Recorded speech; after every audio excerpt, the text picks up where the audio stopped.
When we look at the world around us, there's a combination of old and new. We see it in fashion, cuisine, interior design, and even in music. The other day I was listening to Radiolab, which is through NPR, and they're specifically talking about how music is kind of always a remix of something from the past.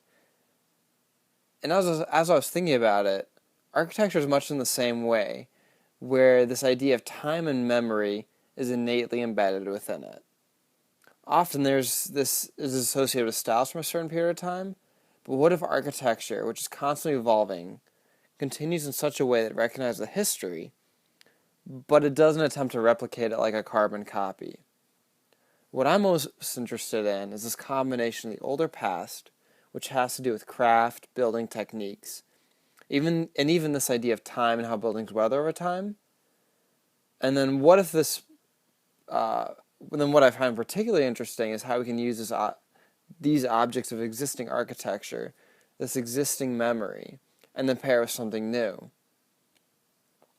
So instead of breaking a chain, we're instead relinking things together, where the old and new gets tied together into something exciting, into something that creates a history and a continuation of our timeline.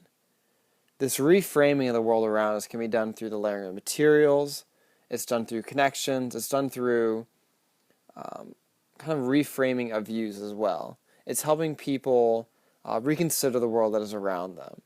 I think that's the beauty of architecture. It has the opportunity, just like in fashion, music, and even us as humans, to show its time and to be a continuation of a legacy.